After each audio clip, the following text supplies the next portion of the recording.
So I arrived in London 2 weeks ago today.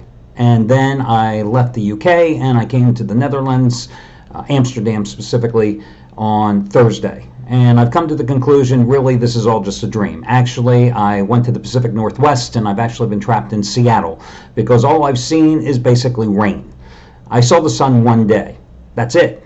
Other than carrying my totes umbrella, I've just seen rain. Rain and wind. Rain and wind. So actually, I don't know how people live in Seattle. I don't know how people live in the Pacific Northwest. I've been to 38 states. I have no intention ever of going to Oregon, Washington, anywhere in the Pacific Northwest because from what I understand, it just rains. So sorry if you happen to be watching this video report from the Pacific Northwest. My apologies. I don't care. I'm not coming to visit you. I'm sure that occasionally you have sunshine, but I'm not ever going to go find out because I've seen enough rain over the past 2.5 weeks, and I think it's raining again right now. But it is interesting because in the UK, you're 5 hours ahead. Here, you're 6 hours ahead. Great for handicapping. Lousy if you want to find out what's going on with games because right now it's 4:30 in the afternoon when it's 10:30 Eastern time, and later tonight, when I'm finally getting back to the hotel room, the 1 o'clock games are just getting underway. It's kind of bizarre. Again, great for handicapping games, great for doing the websites, great for getting my work done, but, by the time I finally may go to bed here, the Sunday night game won't even be kicking off, won't even be halfway through when I'm finally, at 2 o'clock in the morning, finally heading off to sleep. It's kind of bizarre. I mean, being on the west coast of the U.S. is one thing. Being over here is totally different. And, of course, nobody cares about the NFL. Again, I alluded to this in last weekend's video report when I was over in London. Nobody gives a damn about U.S. sports. Okay, but let's move forward. Yesterday, Army-Navy. If you bet that game, and a couple of the handicappers, specifically Matt Rivers, had a big play on Army, and he released that game at 6:30 Eastern time in the morning when the line was 6.5. Well, by 9:30 Eastern time, that game moved up to 7. Some places it went 7.5. So the game pinballed back and forth. And again, let me just tell you, Matt, like most smart guys, told you to buy down the half point if you happen to be on the Black Knights when that line was up to 7.5. So you walked away if you bet it early with the win. If you bet it sometime in the morning, you may have walked off with a win, buying from 7 to 6.5, or you walked away with the push. But there's another aspect of that game that you have to consider.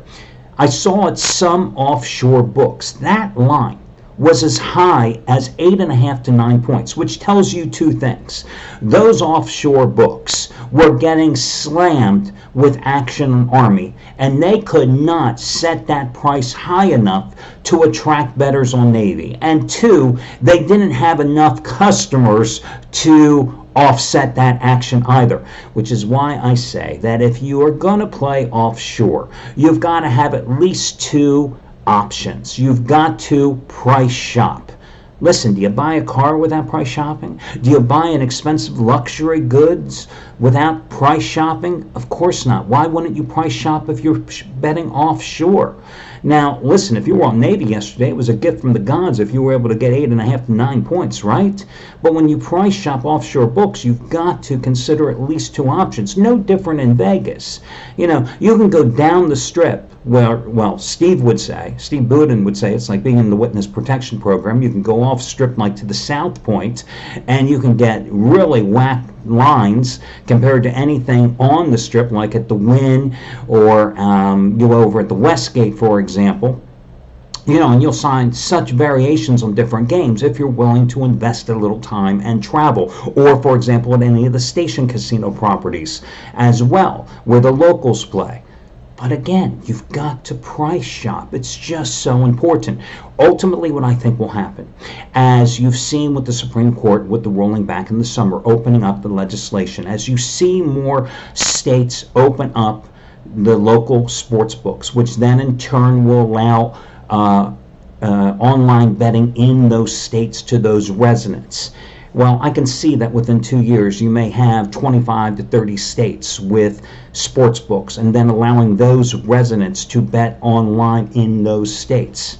The offshore sports books, it's going to be their demise, and it's a damn good thing because most of them are run by U.S. residents and have their hands in sports books that are all run out of one or two buildings based in San Jose, Costa Rica. So, the hell with those offshore sports books. That's what I say.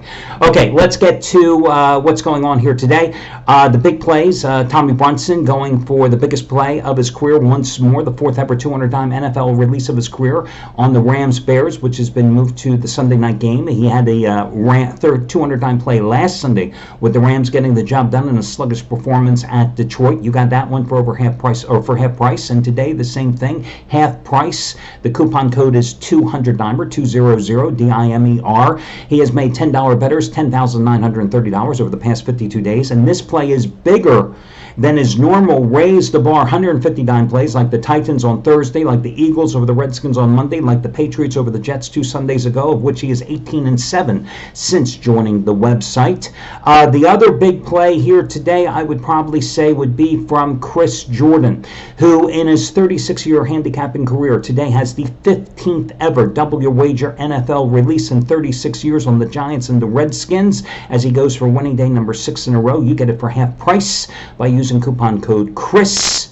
And as for me, I have a play tonight as well on the Rams and the Bears. Listen, yesterday I had a play on BYU over Utah. It was another top-rated 15-dime play, and this play is just as strong as that one. And FYI, I took a peek at Tommy's play, and we are on the same side of that game. So let's get to your complimentary plays today.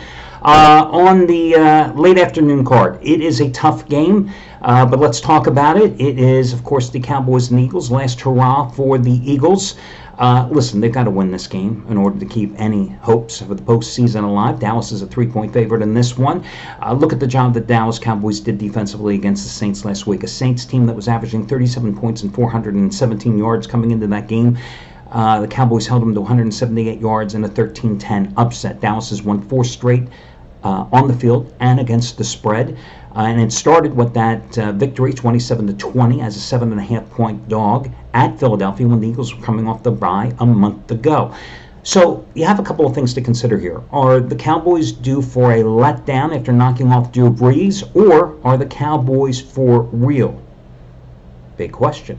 I mean, is Jason Garrett suddenly smart, or is he still the dummy that he was prior to the Cowboys win? I mean, this is a big question. The Eagles come in here with a secondary that is being held together by paper clips. An Eagles run defense that is the worst in the league, giving up 5 yards per carry. Zeke Elliott, in his last 4 games, averaging 117 yards and 5.2 yards per carry.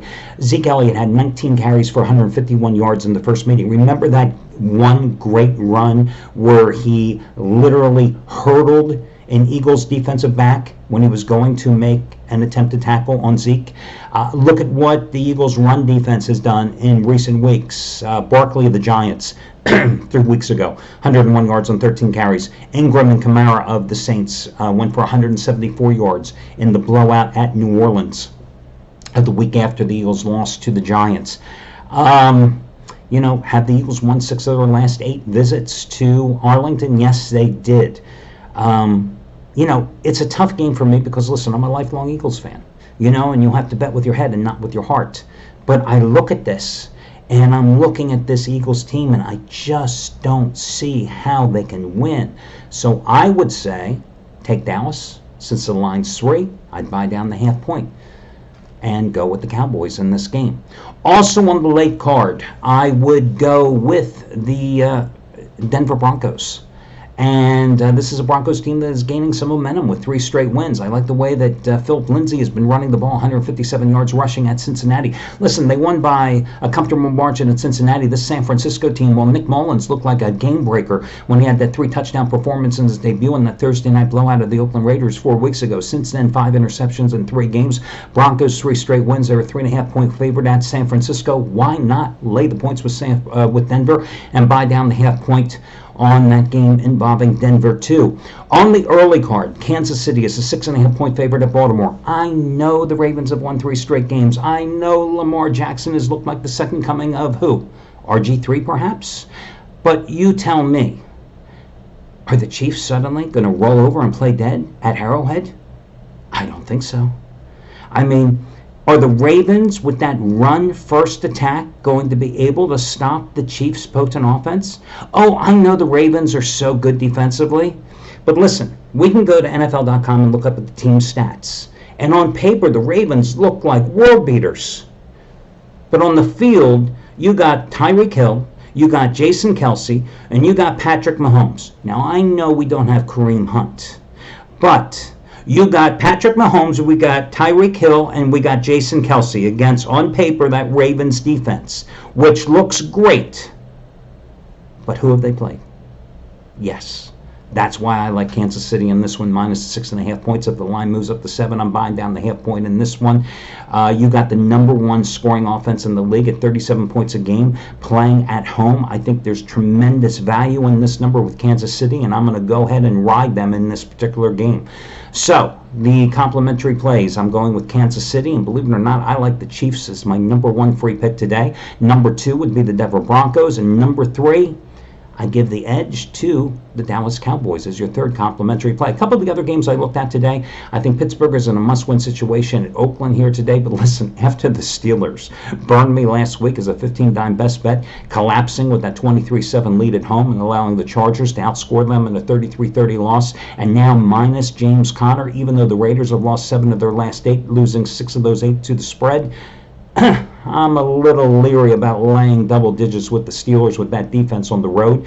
I looked at the Packers game. You know, if this was baseball, I have a new manager theory that generally, no matter how bad a team is, you generally go ahead and ride that team after a coaching or managerial change. I think it works in basketball. I love it in baseball. In football, not so sure about it. Mike McCarthy out, Joe Philbin, not a great coach when he was with the Dolphins, that's for damn sure, but I think Philbin is smart enough to run the ball today, especially against a Atlanta run defense that is number 27 in the league, giving up 4.9 yards per carry and 131 yards a game. But ultimately, doesn't this really mean that this is now Aaron Rodgers' team again? Because Rodgers was changing the signals anyway from what the reports indicated when McCarthy was sending him out 2 times out of 3, if rumors are to be true. So at 4.5 points, I would lean toward Green Bay in this game against an Atlanta team that managed just 131 yards at home against Baltimore. So I'd lean a little toward Green Bay in that one. I'd lean a little toward New England, minus the 8 points at Miami. Big deal. The Dolphins beat Buffalo last week. They got outgained in that game, 415 to 175 in total yards. I know New England got upset as an 11-point road favorite at Miami a year ago, but this New England team is much better offensively. I liked the Patriots last week as a home chalk against Minnesota. I would lean toward New England again in this game as well. But again, your official complimentary plays, Kansas City, Denver, and then Dallas. That'll do it. Wish you well and talk to you again tomorrow.